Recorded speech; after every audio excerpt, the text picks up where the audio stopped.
Warahmatullahi wabarakatuh. Selamat siang semuanya. Perkenalkan, nama saya Destriana Safira. Saya dari kelas AB 4301. Dalam kesempatan ini, saya akan menjelaskan tentang marketing mix produk Yakult.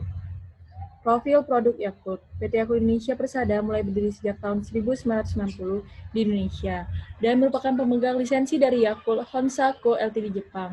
Pabrik Yakult Indonesia bertempat di Desa Pasawahan, Cicurug, Sukabumi. Yakult adalah minuman probiotik mirip yogurt yang dibuat dari fermentasi susu skim dan gula dengan bakteri Lactobacillus casei.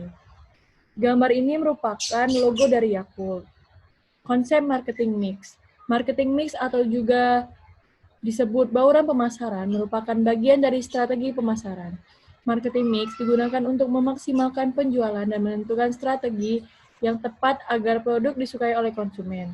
Terdapat 7P dalam marketing mix, yaitu produk, promotion, price, place, people, process, dan physical evidence. Yang pertama yaitu produk. Produk Yakult terdiri dari dua jenis, yaitu Yakult Original dan Yakult Ace. Yakult Original mengandung lebih dari 6,5 miliar bakteri Lactobacillus casei shirota strain. Sedangkan Yakult Ace mengandung lebih dari 30 miliar Lactobacillus casei shirota strain ditambah dengan kalsium dan vitamin. Untuk Yakult Original dapat ditemukan di semua toko, sedangkan Yakult Ace hanya dapat ditemukan di supermarket besar. Yang kedua yaitu harga atau price. Harga Yakult bisa dikatakan dapat bersaing dengan produk sejenis dengan harga yang mempertimbangkan aspek bahan baku pembuatan dan laba yang diterima. Harga bahan baku yang dikenai satu pack adalah Rp4.000 dalam 5 botol. Dengan laba Rp2.000, jadi harga yang diberikan oleh PT Yakult Indonesia Persada adalah Rp6.000. Jika dijual dengan cara direct sell, akan sampai ke tangan konsumen dengan harga Rp8.000. Jika menggunakan Yakult Lady, sedangkan untuk pertokoan dan minimarket dikenakan dengan harga Rp9.000. Yang ketiga adalah place atau lokasi. Pada awalnya, PT Yakult Indonesia Persada berada di Jakarta. Namun pada awal 1991, perusahaan ini pindah ke daerah Sukabumi dengan alasan sulitnya untuk mendapatkan air bersih di Jakarta. Selain itu, PT Yakult Indonesia Persada memiliki dua saluran distribusi, yaitu menggunakan direct selling dan Yakult Lady. Direct selling bertanggung jawab untuk mendistribusikan produk Yakult untuk dikirim ke toko-toko, supermarket, minimarket dengan jumlah yang besar. Sedangkan Yakult Lady mendistribusikan semua lini masyarakat dengan cara home to home. Yang keempat adalah promosi. Promosi yang dilakukan Yakult dapat dikatakan efektif dengan pengiklanan melalui media elektronik, media cetak, media sosial, serta internet.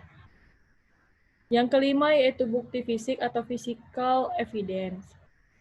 Yakult senantiasa menjual produknya di berbagai toko, supermarket, sebagai fisik. Selain itu, official account di beberapa sosial media maupun e-commerce di Indonesia.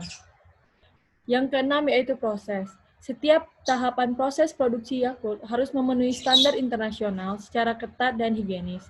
Untuk menjamin kualitas produk dan proses produksi dilakukan dengan cara yang ramah lingkungan. Pabrik Yakult menggunakan mesin otomatis dan sistem tertutup, yang merupakan standar bagi seluruh pabrik Yakult di penjuru dunia, dan seluruh perlengkapan produksi kami menggunakan bahan stainless steel terbaik yang berkualitas. Yang ketujuh adalah personil atau people. PT Yakult Indonesia Persada membangun hubungan masyarakat yang baik melalui sistem distribusi Yakult Lady. Sistem tersebut yaitu sistem yang dilakukan oleh ibu rumah tangga kepada masyarakat di lingkungan tempat tinggal mereka. Para sales Yakult memiliki wilayah pemasaran yang tetap sehingga bisa mendorong keakraban yang berlanjut antara sales dengan para konsumen. Sekian penjelasan yang dapat saya sampaikan. Wabillahi taufiq wal hidayah. Wassalamualaikum warahmatullahi wabarakatuh.